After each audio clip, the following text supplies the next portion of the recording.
The usual problems buzzed through her head. George had always refused to care for the coal furnace, or carry coal to the enormous kitchen range. Maybe Maggie would do this herself.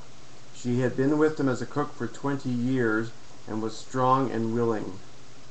But the other two were young. She wondered if she could take them to the movies in the village now and then, and so keep them. Only there would be little or no gasoline. She sighed. The train went on. It was crowded and it was hot. A boiling June sun shone through the windows, setting men to mopping their faces and giving to all the passengers a look of resignation that was almost despair. The only cheerful people were the men in uniform, roaming through the car on mysterious errands of their own and eyeing Carol as they did so. She tried not to think about them and what they were facing. She went back determinedly to Bayside and the situation there. The heat had started early, so at least part of the summer colony would have arrived. There had been no time to announce their coming. So she would have a day or two at least. But Colonel Richardson would know. He lived at the bottom of their hill, and he was always in his garden or sitting patiently on his porch watching for the postman. She felt a little sick when she remembered that. All last summer and the Colonel saying, "When Don comes back," or "Don likes the peonies, so I'm keeping them." Puttering around in his garden with a determined smile and haggard eyes, and Carol's heart aching for him, rather than for Don. For most of the pain had gone now, although she still wore Don's ring. They had been engaged since she was 18 and he was 20, but he had no money, so they had simply waited. Now he was gone. He had crashed in the South Pacific. There was no question about that. The other men of his squadron had seen his fighter go down, and his death had been officially recognized. Mrs. Spencer opened her eyes. "I left the low-stopped tea set at Crestview, didn't I?" she inquired. "Yes, Mother, you were afraid to have it shipped. It's in the pantry." This promising to reopen a long discussion of what had or had not been left in Maine the year before, Carol took refuge in the woman's lavatory. There she lit a cigarette and surveyed herself in the mirror. What she saw was an attractive face, rather smudged at the moment, a pair of candid gray eyes, heavily lashed, and a wide, humorous mouth which had somehow lost its gaiety. "Watch out, my girl," she said to it. "You're beginning to look like the family spinster." She took off her gloves and used her lipstick. She had broken 2 fingernails getting ready to move, and she eyed them resentfully. Eleanor would spot them at once, she thought. Eleanor, who was the family beauty, Eleanor who had married what was wealth, even these days of heavy taxes, and Eleanor who had definitely refused to look after her mother so that Carol could go into some sort of war work. "One of us would end in a padded cell," had been Eleanor's sharp comment. "And Howard would simply go and live at his club. You know Howard." Yes, Carol reflected. She knew Howard, big and pompous and proud of his money, of his houses at Palm Beach and Newport, his lodge in South Carolina for quail shooting, his vast apartment in New York, his dinner parties, his name in the social register, and of course of his wife. Carol often had wondered whether he loved Eleanor, or whether he merely displayed her as another evidence of his success. She powdered her damp face and felt more able to face her sister and her entourage.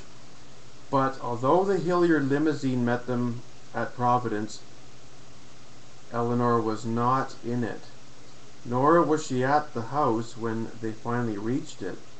There was no longer three men in the hall. There were no longer three men in the hall, but the elderly butler was still there. He seemed puzzled. "I'm sorry," he explained. "Miss Hilliard expected to be here. She took her own car and went out some time ago. I think she had a long-distance call, probably from Captain Spencer. I can see no reason why that should take her out of her house," said Mrs. Spencer coldly. "Very well, Caswell. We will go to our rooms." Carol followed her mother. The house always chilled her.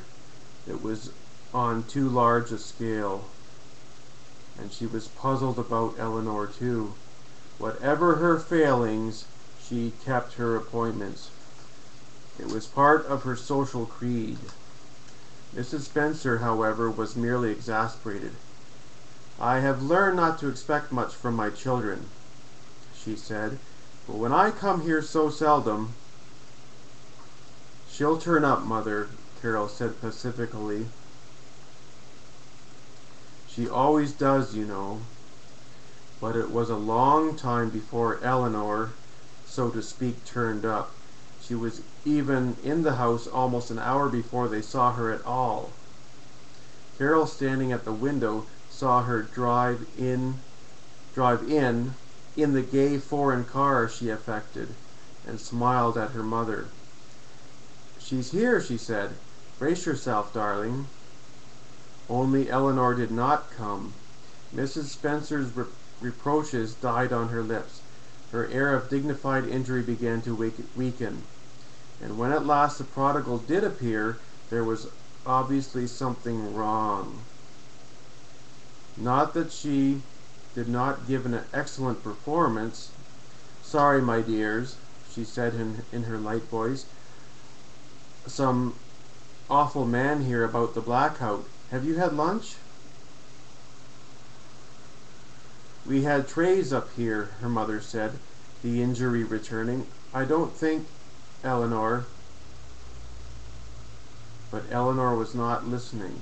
She glanced around the luxurious apartment, a boudoir and 2 bedrooms, and jerking off her hat, ran a hand over her shining blonde hair.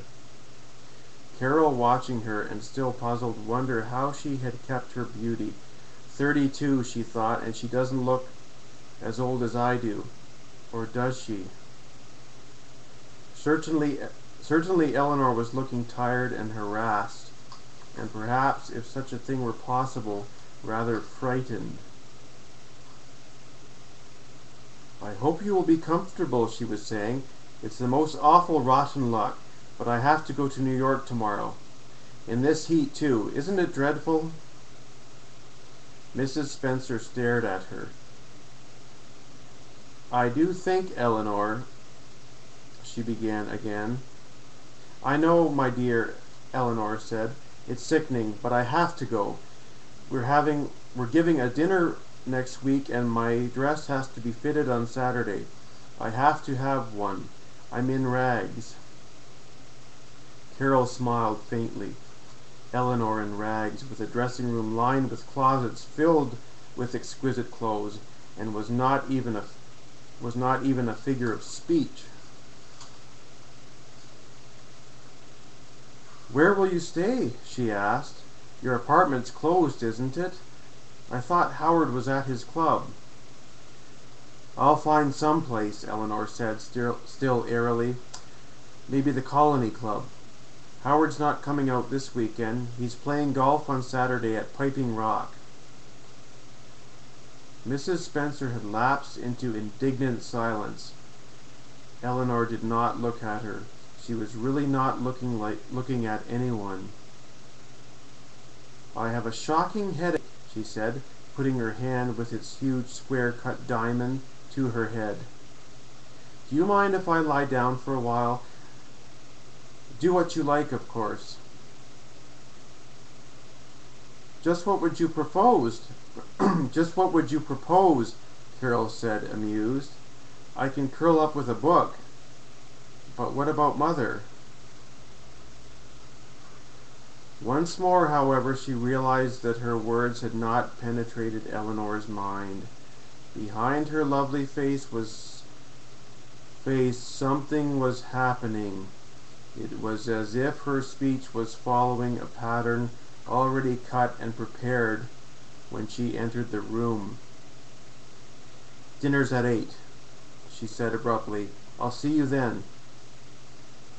"I do think—" Mrs. Spencer began again, but Eleanor had already gone, the door closing behind her. In spite of her bewilderment, Carol laughed. Then, feeling repentant, she went over and kissed her mother's cheek. "Well, we're here," she said cheerfully. "Don't bother about Eleanor. Maybe she has something on her mind." Mrs. Spencer caught her arm almost wildly. "Carol, do you think Howard is being unfaithful?" "He may have a pretty lady somewhere," Carol said, "but Eleanor wouldn't mind, of course, unless it got out." This picture of modern marriage proving too much for her, Mrs. Spencer closed her eyes. "I think I'll have some digitalis," she said faintly.